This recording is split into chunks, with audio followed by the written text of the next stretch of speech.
அனைத்து தமிழ் உள்ளங்களுக்கும் அன்பான வணக்கம். இந்த வீடியோவில் நாம் சனிப்பெயர்ச்சி பலன்களை பற்றி பார்க்க உள்ளோம். நிகழும் மங்களகரமான குரோதி வருடம் பங்குனி மாதம் 15ஆம் நாள் சனிக்கிழமை 29/3/2025 அன்று இரவு 8:15 மணிக்கு திருக்கணித பஞ்சாங்கத்தின்படி சனீஸ்வரன் என்றழைக்கப்படும் சனி பகவான் கும்பராசியில் இருந்து மீனராசிக்கு பயிற்சியாகிறார்.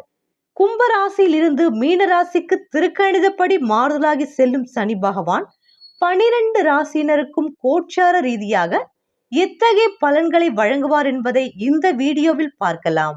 சனிப்பெயர்ச்சி அன்று கிரகங்களின் சஞ்சாரத்தை ஆராய்ந்து பார்க்கும் பொழுது ரிஷபத்தில் குரு பகவான், மிதுனத்தில் செவ்வாய், கன்னியில் கேது, மீனத்தில் சூரியன், சுக்கிரன், புதன், ராகு மற்றும் சனி என கிரகங்கள் சஞ்சரிக்கின்றன.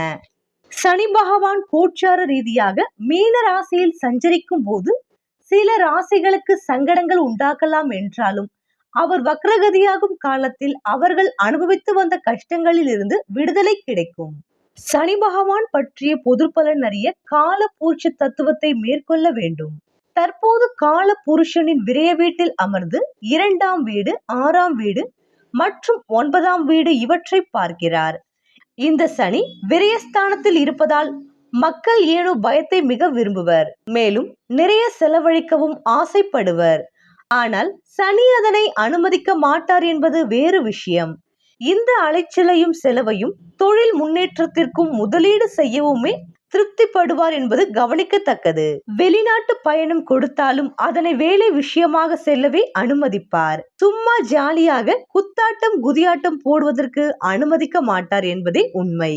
ஆயுள்காரன், கர்மகாரன், தொழிற்காரன் என்று அழைக்கப்படும் சனி பகவான் மீன ராசியில் சஞ்சரிக்கும் காலத்தில் மீன ராசியினருக்கு ஜென்ம சனியாகவும், மேஷ ராசியினருக்கு விரய சனியாகவும், கும்ப ராசியினருக்கு பாத சனியாகவும், தனுசு ராசியினருக்கு அர்த்தாஷ்டம சனியாகவும், சிம்ம ராசியினருக்கு அஷ்டம சனியாகவும், கன்னி ராசியினருக்கு கண்டக சனியாகவும் சஞ்சரிக்க போகிறார். இதனால் கும்பம், மீனம், மேஷம், சிம்மம், கன்னி, தனுசு ராசியினர் சிரமங்களுக்கு ஆளாகலாம். சிரமங்களை சமாளிக்க திருநள்ளாறு, திருக்கொள்ளிக்காடு, குச்சனூர் ஆகிய ஊர்களில் எழுந்தருளியுள்ள சனீஸ்வர பகவான் ஆலயத்தை நாடி சென்று பரிகாரம் செய்து வருவது சிறப்பாகும். வாரந்தோறும் சனிக்கிழமைகளில் நவகிரகத்தில் உள்ள சனீஸ்வர பகவானுக்கு நல்லெண்ணெய் தீபமேற்றி வழிபடுவதும் சங்கடங்களை போக்கும். மேஷராசி அன்பர்களே, உங்களுக்கான சனிப்பெயர்ச்சி பலன்களை பற்றி பார்க்கலாம் வாருங்கள்.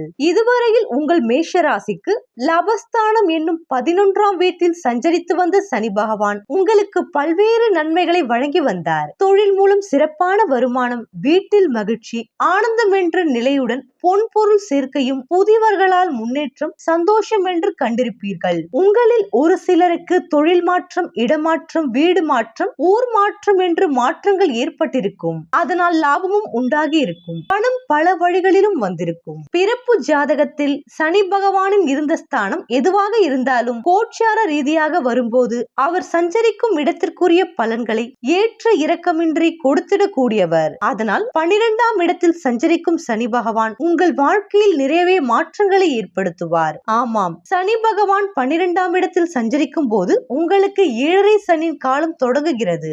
7.5 சனியின் முதல் சுற்றை மங்கு சனி என்றும், 2வது சுற்றை பொங்கு சனி என்றும், 3வது சுற்றை மரண சனி என்றும் சொல்லலாம். ஆனால் சனி பகவான் தன்னுடைய 7.5 சனி காலத்தில் யாருக்கும் மரணத்தை அளிப்பதில்லை. அதற்கு மாறாக நீங்கள் சங்கடப்படும் அளவிற்கு நிறையவே பாடங்களை கற்றுத் தருவார். சரி, 7.5 சனி காலத்தில் யார் யாரெல்லாம் பாதிப்பிற்கு உள்ளாகுவார் என்பதை பார்க்கும் பொழுது சிம்மம், விருச்சகம், கும்பம், மீனம், மேஷம், கடகம் ஆகிய 6 ராசிக்காரர்களுக்கு 7.5 நாட்டு சனி காலத்தில் கஷ்ட நஷ்டங்கள் அதிகம் உண்டாகுமாம். ஆம், கிரகங்களின் பயிற்சியால் அனைத்து மனிதர்கள் வாழ்க்கையிலும் மாறுபாடுகள் தோன்றும். வறுமையில் வாடியவரை செல்வ நிலைக்கு கோச்சார கிரகம் இட்டு செல்லும். எல்லாமே கிரகங்கள் செய்யும் வேலைதான். அதிலும் ஆயுளிற்கும், ரோகத்திற்கும், ஜீவனத்திற்கும், விரயத்திற்கும் காரகனான சனி பகவான் எல்லோருடைய வாழ்க்கையிலும் பெரும் பங்கு வகிக்கிறார். 8, 10, 12ஆம் வீடுகளுக்கும் சனி பகவான் காரகனாகிறார்.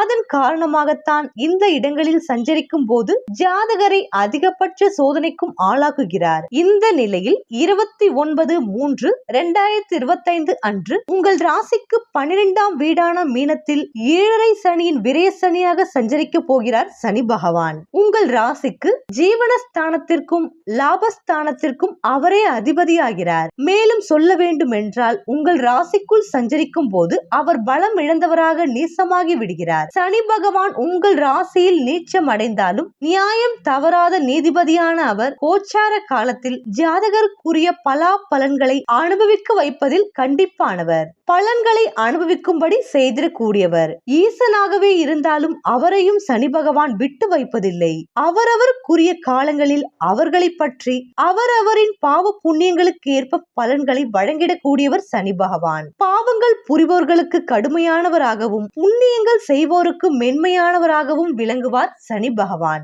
அதன் காரணமாகத்தான் அவர் ஜாதகரை பிடிக்கும் 7.5 ஆண்டு காலத்தில் அதற்கேற்ப நடந்து கொண்டு ஒரே ராசினராக இருந்தாலும் ஒருவருக்கு கடுமையான சோதனைகளையும் மற்றவருக்கு அவர்களால் சமாளித்திடக்கூடிய அளவிற்கு சாதாரண பிரச்சனைகளையும் வழங்குகிறார். சனி பகவானின் இந்த நிலைப்பாட்டின் காரணமாகவே மேஷ ராசிக்காரர்களாகவே இருந்தாலும் ஒவ்வொருவருக்கும் அவரவரின் பாவ புண்ணியங்களுக்கு ஏற்பட்ட மாறுபட்ட பலன்களை வழங்குவார் சனி பகவான். இவையெல்லாம் சரி, உங்கள் ராசிக்கு 11 லாபசனியாக கடந்த 2.5 ஆண்டு காலம் விளங்கி உங்கள் வாழ்க்கையில் வளத்தையும் நலத்தையும் சேர்த்த சனி பகவான் இப்பொழுது உங்களுக்கு 7.5 சனியின் விரய சனியாக எப்படிப்பட்ட பலன்களை வழங்க போகிறார்? 7.5 சனியின் ஆரம்ப பகுதியான இக்காலத்தில் காரியத்தில் தேக்கமும் வருமானத்தில் குறைவும் உண்டாகும். பொருள் விரயமாகும். வீண் அலைச்சல், மன உளைச்சல் ஏற்படும். மதிப்பிற்கும் கௌரவத்திற்கும் பங்கம் உண்டாகும். குடும்பத்தில் சண்டைகளும் சச்சரவுகளும் பிரிவும் சிலருக்கு ஏற்படும். எதிரிகளால் இடையூறு, தீய வழியில் செல்வதற்கு சந்தர்ப்பம் அமையும். எந்த ராசிக்கு எந்த கிரகம் நன்மைகள் புரியும், எந்த கிரகம் கெடுதல் புரியும் என்பதையும், எந்த வீட்டில் இருந்தால் எத்தகைய பலன்களை வழங்குவார்கள், எந்த வீடுகளை பார்த்தால் என்ன பலன்களை வழங்குவார்கள் என்பதையும் ஜோதிட சாஸ்திரம் கூறுகிறது. அதற்கேற்பவே அனைத்தும் உலகில் நடைபெற்று வருகிறது. பொதுவாக சனி பகவானின் பார்வைப்படும் இடங்கள் பாதிப்பிற்குள்ளாகும் என்பது விதி. உங்கள் ராசிக்கு 12ஆம் இடத்தில் சஞ்சரிக்கும் சனி பகவான் அங்கே இருந்து உங்கள் ராசிக்கு தனம், குடும்பம், வாக்குஸ்தானத்தையும் சத்ருஸ்தானத்தையும் பாக்கியஸ்தானத்தையும் பார்வையிடுகிறார். குடும்பஸ்தானத்தை பார்க்கும் சனி பகவானால் குடும்பத்தில் பிரச்சனைகள் தலை தூக்கும். ஒரு சிலருக்கு குடும்பத்தை விட்டு பிரிந்து செல்லும் நிலையும் உருவாகும். பேச்சில் நிலையற்ற தன்மை ஏற்படும். வாக்கு தவற நேரிடும். சந்தோஷம், நிம்மதி என்பது இல்லாமல் போகும். பொருட்கள் களவு போகும். பொருளாதார இழப்பு உண்டாகும். வருமானம் தடைப்படும். செலவுகள் அதிகமாகும். குடும்பத்தினரின் நடவடிக்கையால் மனம் துன்பமடையும். சத்ருஸ்தானத்தை பார்க்கும் சனி பகவானால் பாதிக்கப்பட்ட உங்கள் உடல்நிலையில் முன்னேற்றம் ஏற்படும். பலவீனம் நீங்கி வேகமாக நடமாடுவீர்கள். எதிரிகள் யாராக இருந்தாலும் அவர்களை இருக்கும் இடம் தெரியாமல் செய்கின்ற சக்தியும் உங்களுக்கு உண்டாகும். அபார ஆற்றல் படைத்தவராக மாறுவீர்கள். மனதில் துணிச்சல் அதிகரிக்கும். வியாபாரம், தொழில் இருந்த போட்டியாளர்கள் விலகி செல்வார்கள். இழுபறியாக இருந்த பிரச்சனைகளும் வழக்கும் உங்களுக்கு சாதகமாகும் என்பதால் எந்த சூழ்நிலையிலும் வாழ்ந்து காட்டக்கூடிய சக்தி உங்களுக்குள் உண்டாகும். பாக்கியஸ்தானத்தை பார்க்கும் சனி பகவானால் தந்தையின் ஆரோக்கியத்திற்கு நெருக்கடியும் கேடும் ஏற்படும். ஒரு சிலர் தந்தையை இழக்க வேண்டிய சூழ்நிலையும் உருவாகும். உங்களை விட மூத்தவர் மற்றும் நெருங்கியவர்களின் வெறுப்புக்கும் பகைக்கும் ஆளாகும் நிலையும் உருவாகும். தொழிலில் தடைகளும் வருமானத்தில் முடக்கமும் உண்டாகும். உறவினர்களின் வெறுப்பிற்கும் ஆளாக வேண்டி வரும். உங்கள் ராசிக்கு 12ஆம் இடத்தில் சஞ்சரிக்கும் சனி பகவான் 2.5 ஆண்டு காலத்தில் இத்தகைய பலன்களையே வழங்குவார் என்று நினைத்து பயந்து விடாதீர்கள். காரணம், 2.5 ஆண்டுகளுக்கு ஒரே கதியில் ஒரே சாரத்தில் அவர் இருப்பதில்லை. இருக்கின்ற இடத்தில் ஆண்டிற்கு 4 மாதங்கள் வக்ரகதிக்கு ஆளாவார். அத்தகைய காலங்களில் மேலே சொன்ன கெடுபலன்களை அவரால் வழங்க முடியாமல் போகும். அத்துடன் குரு, ராகு, கேது சஞ்சார நிலையையும் நாம் கவனிக்க வேண்டும். விரயஸ்தானத்தில் சஞ்சரிக்கும் சனி பகவான் 12/7/2025 முதல் 27/11/2025 வரையும், 26/7/2026 முதல் 10/12/2026 வரையும் வக்ரகதியில் சஞ்சரிப்பார். இக்காலத்தில் விரயசனியின் பாதிப்பில் இருந்து உங்களுக்கு மாற்றம் ஏற்படும். உங்கள் வாழ்வில் உண்டான நெருக்கடிகள், பிரச்சனைகள் நீங்கும். நன்மைகளும் அதிகமாக காணப்படும். பல வழிகளிலும் அவதிப்பட்டு வந்த உங்கள் நிலையில் மாற்றம் உண்டாகும். பெரிய பாதிப்புகளில் இருந்து விடுபடுவதுடன் உங்கள் முயற்சியால் வெற்றி மேல் வெற்றி கிடைக்கும். குடும்பத்தில் ஏற்பட்ட நெருக்கடி நீங்கும். திருமணம், வீடு கட்டுதல் என்ற சுப நிகழ்வுகள் நடந்தேறும். இருட்டிலிருந்து வெளிச்சத்திற்கு வந்தது போல் உங்கள் வாழ்வில் ஒரு மாற்றம் இருக்கும். மேஷராசி அன்பர்களே, சனியின் பார்வை பலன்களை பார்க்கலாம். சனிக்கு 3 மற்றும் 7, 10 எனும் விசேஷ பார்வை உண்டு. சனி பகவான் தான் இருக்கும் இடத்திலிருந்து 3ஆம் இடம் மற்றும் 7ஆம் இடம் 10ஆம் இடத்தை பார்வையிடுகிறார். அவர் பார்வையிடும் இடத்தில் என்ன பலன்கள் கிடைக்கிறது என்பதை பார்க்கலாம். சனி பகவானின் 3ஆம் பார்வையின் பலன்களை பார்க்கலாம். மேஷ ராசியின் விரயத்தில் அமர்ந்த சனி பகவான் மேஷ ராசியின் 2ஆம் வீட்டை பார்க்கிறார். இதனால் மேஷ ராசியினர் கைகளில் காசு பணம் புழக்கம் குறைவாக இருக்கும். அது சரி, அவர் இருப்பது உங்களின் விரய வீட்டில். எனவே அனைத்தையும் செலவு செய்து விடுவதால் கையில் பணம் இருப்பது டவுட் தான். பங்கு சந்தையின் மூலம் தொடர் பணவரவு பெற்றுக் கொண்டிருந்தவர்கள் அது சற்று தடைப்படுவதை உணர்வீர்கள். கலை உலகினருக்கு எத்தனை வேலை செய்தாலும் பணம் மட்டும் வரும், ஆனால் வராது என்னும் நிலையில் தான் இருக்கும். சிலருக்கு வாகனம், விவசாயம், வீடு மூலம் வந்து கொண்டிருந்த பணப்புழக்கம் தடைப்படும். இன்சூரன்ஸ் சம்பந்தமாக வேலை செய்து கொண்டு இருந்தவர்கள் தொடர் வருமானம் வராமல் சற்று விழிக்க நேரிடும். அரசாங்கம் மூலம் பணம் பெற்றுக் கொண்டிருந்தவர்கள் ஏதோ காரணமாக அது தடைபெற காண்பர். சனியின் பார்வை தன வாக்கு ஸ்தானத்தை பார்ப்பதால் வாக்கு குளறுபடியும் குடும்ப குதர்க்கமும் கூடவே ஏற்படும். சனி பகவானின் 7ஆம் பார்வையின் பலன்களை பார்க்கலாம். சனி பகவான் தனது 7ஆம் பார்வையால் மேஷ ராசியின் 6ஆம் இடத்தை பார்க்கிறார். சனி பகவான் பார்த்த இடம் பாழ். எனவே மேஷ ராசியின் 6ஆம் இடத்தை பார்க்கும் பொழுது இதுவரையில் நீங்கள் அவதிப்பட்டு வந்த நோய்கள் அகன்றுவிடும். வீட்டை விற்று வந்த பணத்தையும் கொண்டு கடனை அடைத்து விடுவீர்கள். யாரோ ஒரு அரசியல்வாதியின் அறிமுகமும் நட்பும் கிடைப்பதால் உங்கள் எதிரிகள் மறைந்து பம்மி விடுவார்கள். உங்கள் நஷ்டங்கள் குறையும். திருட்டு தடுக்கப்படும். உங்களில் சிலரின் வாழ்க்கை துணை கோபித்துக் கொண்டு சண்டை போட்டு வேறொருடம் சென்றிருந்தால் அவர் இப்பொழுது வீடு வந்து சேர்வார். சிறையில் இருந்தவர்கள் வழக்கு முடிந்து வீட்டுக்கு வருவார்கள். இதுவரையில் சரியான நேரத்திற்கு சாப்பிட முடியாதவர்கள் இப்பொழுது நேரத்திற்கு உணவு உண்ண முடியும். இரவில் போன பொருள் திரும்ப கிடைக்கும். ஆக சனி பகவான் மேஷ ராசியின் 6ஆம் இடத்தை பார்த்து அதன் கெடுபலன்களை அழித்து விடுவார். சனி பகவானின் 10ஆம் பார்வையின் பலன்களை பார்க்கலாம். சனி பகவான் தனது 10ஆம் பார்வையால் மேஷ ராசியின் 9ஆம் இடம் என்னும் அதிர்ஷ்ட யோக ஸ்தானத்தை பார்க்கிறார். முதலில் உங்களின் தந்தை நிலை கவனிக்கப்பட வேண்டும்.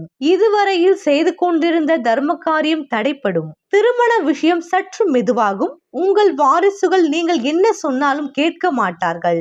உங்கள் சொல்லுக்கு மதிப்பும் மரியாதையும் இல்லாமல் போய்விடும். உங்கள் வாழ்க்கை துணை காரண காரியமின்றி விசனம் கொள்வார்கள். கால்வலி அதிகமாக இருக்கும்.